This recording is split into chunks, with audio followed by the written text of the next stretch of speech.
Welcome to Super Meat World. Into this update, we will be tackling the hand in chapter form. That is, if we ever find it, because it, unfortunately, is a lost cause.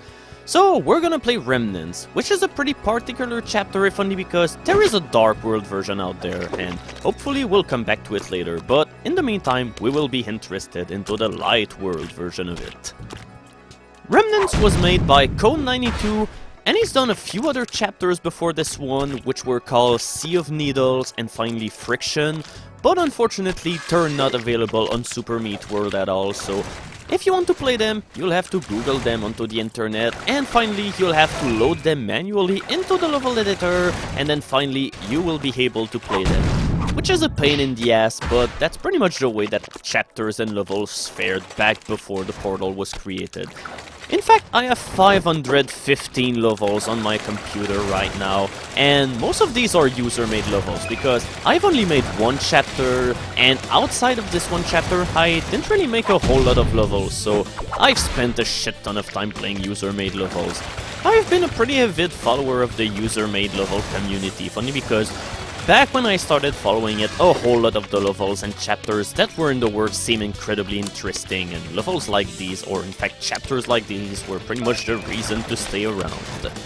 This chapter also shows at some point that teammates during the development of this game wanted some more diversity into the obstacles into the end level, because you can see that there are some things that you never saw into the end levels into the proper game, like panic switches and all sort of things like that. And if you were poking around into the level editor, you will see that you could also have fireballs and conveyor belts and breakable blocks, but they decided to throw them out of the game in order to make levels that simply went all the way to basics and only featured rotating saw blades, keys, and saw blades. This chapter puts a lot of emphasis on panic switches, but for the most part, these are really good, straightforward, the end style level. It really mimics the style of the levels into the original game really well. The levels all look really good, and in overall, this is a chapter that belongs on my top 5 list for Super Meat World. With that said, the chapter is not all perfect. I don't know, there are some levels into it that put a little bit too much emphasis on backtracking. We haven't seen many levels in which this is a problem, but later on we'll see levels in which backtracking really goes way too far. I mean, the original game also had this problem. I mean, there was level 6-2, which made you go through the entire level back and forth, and it happened to be really long. And there are levels like this into this chapter as well, but thankfully it doesn't really break the flow of the chapter too much. Levels like these usually will be the kind of levels that you should be expecting from Remnants. Large and sprawling levels in which you have to be pretty careful, do careful jumps in order to avoid all of the saw blades, but in overall there is nothing too dirty into this chapter.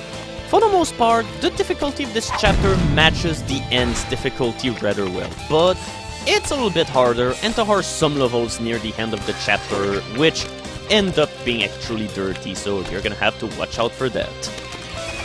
This level may not be as big as the other levels that we've seen so far, but don't be too hasty, because you're still gonna have to go through this level back and forth and then back again in order to finally finish it, so in the end it's about as long as the other levels. Okay, or maybe not, but I don't know, I'm just not a huge fan of levels in overall that make you go through the same ground a whole lot just like this. But I think it speaks really well for the chapter's quality when levels like these consist of the low point of the chapter. This level has a pretty zen feeling going on for it, if only because whenever you keep going at the same speed, you die! Oh wait. This is not the proper tone for this affirmation, so let me try again. This level has a pretty zen feeling, mainly because if you keep going at full speed and time your jumps properly, you're never gonna have to slow down in order to make it through these obstacles. But the ending of the level is pretty tricky because up there are breakable blocks, and if you fall off after jumping on one, there is no way to retry the jump again without restarting the entire level from scratch in order to make them reappear. This is one of those levels where the difficulty level is a lot higher than those from the levels that you saw into the end in the actual game. Not only you need to put a lot of precision in your jumps, but you can't afford to fuck up and waste any kind of time, because otherwise the gates will simply close in your face. Thankfully, the latter half of the level is a lot easier and more forgiving than the first one, if only because it doesn't have parts like this.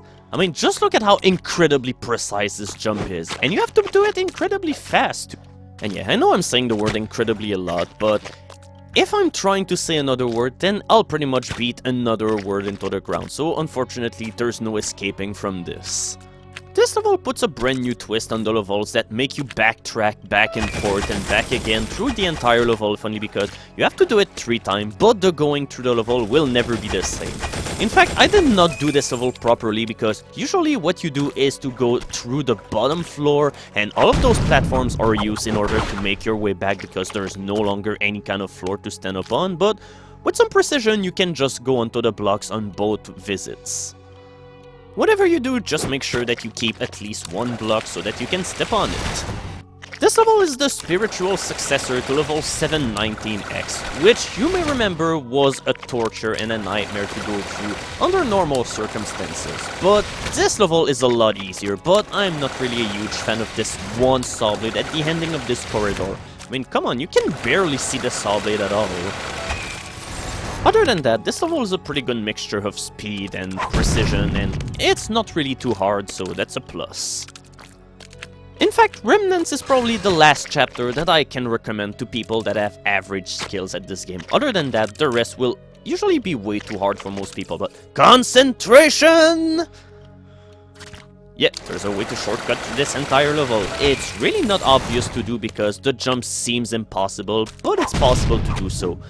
And it really beats the first version of this map, which didn't have any kind of saw blade, so it was easy as hell to just shortcut through everything. But hey, at least you got the opportunity to earn your stripes here.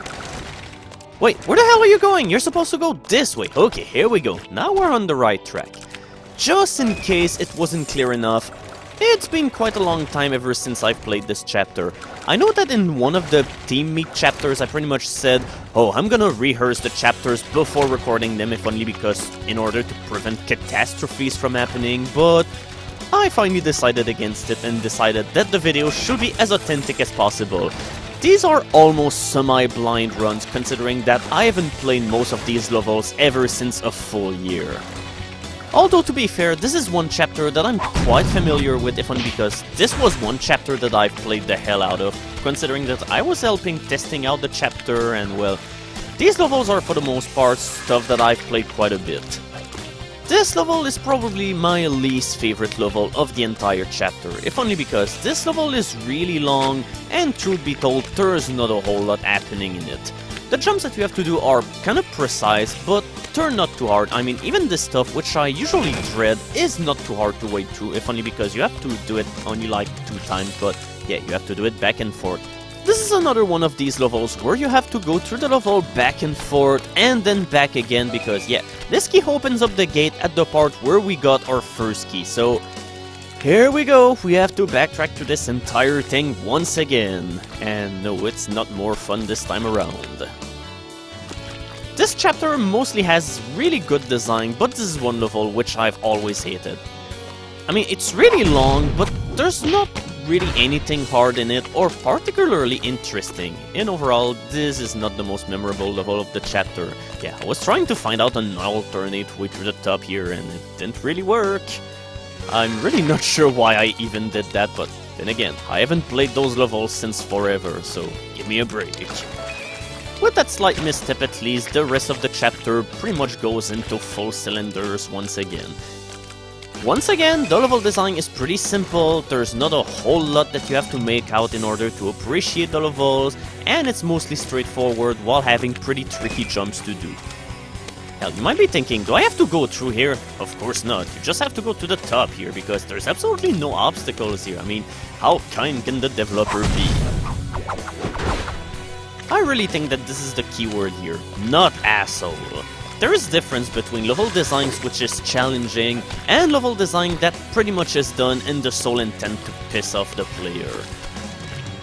Although I have to say I'm not a huge fan of this level neither, you have to be really precise with your jumps here.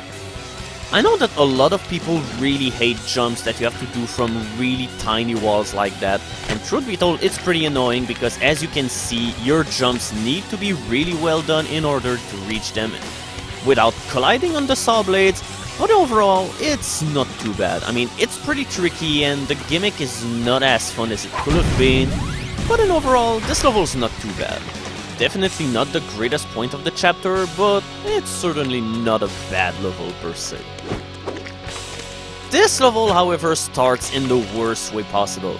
Yeah, this moving platform is glitched if only because the engine really doesn't handle diagonals with moving platforms all too well. Well, they can do diagonal, but it has to be exactly at 45 degrees of angle, because otherwise, Meat Boy will not move along the platform properly and bad things will happen.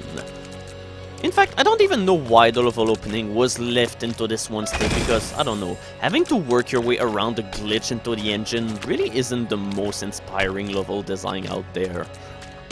Thankfully, the rest of the level doesn't do anything as bad as this. The rest is pretty self-explanatory, pretty simple for the most part. However, this one saw blade can be really intimidating, if only because it's so fast, and you just start panicking around a whole lot whenever you're around it. Oh, and as a useless fun fact, this chapter was not always called Remnants. When it was first developed, its first title was supposed to be Heaven, but even the developer didn't like the name for the chapter, so he started asking other people to find a new name for it, and Remnants was pretty much a suggestion by Team Meat themselves, so here we go. Team Meat has worked onto the title of this chapter a whole lot. Now we're starting to get into the really tricky levels of the chapter. This is a pretty unforgiving level for the most part. It's pretty long, there's a lot of backtracking in it, but there is nothing particularly dirty about this level. But you cannot afford to miss this one switch, because otherwise you'll be trapped with the key with nowhere to go. Yeah, this section is a lot harder than it sounds, if only because you have to go through these always really fast. The saw blades are pretty easy to avoid when you're running with the flow of the saw blades, like in the direction that they're swinging like this, but whenever you're running against them, you really don't have a whole lot of time and you need to be really fast. And obviously, it's still pretty easy to die at the end, if only because of the swinging saw blades. They're not too hard to avoid, but eventually you just get to that one point where you're so stressed and you don't want to fuck up that, well, you fuck up. Now, this is the one level of the chapter where everyone who played the chapter started to curse the developer's name, if only because it pulls off a horrible dick move toward the middle of the level just as you get the key, because yeah, you have to go downward here and see the really narrow jump that you have to do here. I was especially dreading recording this chapter, if only because of that. Yeah, I'm really lucky that I've managed to do it on my first try. I was expecting seriously to die at least 15 or 20 times on that, so yeah, I'm gonna be thankful for that. Hopefully this should cement the fact that, well, this game is not about memorization, but is more about how you handle the controls and the engine of the game in order to do the jumps that you want to do. Well, there is some memorization involved, like muscle memory, but yeah. Even though I haven't played these levels in over a year, well, I'm going through all of these stages and yet I'm not dying. It's pretty much just about mastering the kind of jumps that Super Meat Boy can do and cannot do, how his acceleration work, his air control, all of this. And this chapter is pretty much all about air control mastery and precision jumping, so you're in luck. So the end meets Cotton Alley because it's all pink. This level seems like 7 shades of intimidating and really tricky, but it's not as hard as it sounds. This is one of those levels where you have to take it really slow. So yeah, it's just like playing the end. And how fitting, because this is a chapter that emulates its style just perfectly. However, I'm not entirely sure why this level is called Eerie, funny because there's nothing particularly mysterious looking about this level. In fact, it's just really well explained and everything falls into place, and finally, with the pink sky all over the place, it just seems like a happy moment waiting to happen. But yeah, in order to make this moment happen, you have to beat this level because it's gonna be the end of the road for you. And with that said, the jumps can be really goddamn narrow, so you have to be careful. This level just feels like some sort of fucked up obstacle course for the Olympics. Now we've done the swimming part by jumping over the gigantic pool of acid or blood or whatever. I'm not really sure what this is even supposed to be. Now this is the 100-meter dash, the 100 saw blade avoidance depth. clearance course. And he won, just barely. And just like Omega, it ends with a series of really narrow jumps through saw blades. And here we go, the reward and the victory is yours. You've completed Remnants, or at least I've completed it, because who knows if anybody is gonna play alongside with me in order to play all of those chapters. Well, we can only hope, if only because most of the chapters that I'm showcasing through these videos are worth playing, and this chapter is no difference. So, take a good glance at this low death count because I'm not sure we're gonna see many more of these in the future. Coming up next, Out of the End, Into the Frying Pan. Starlight by Ryoko TK.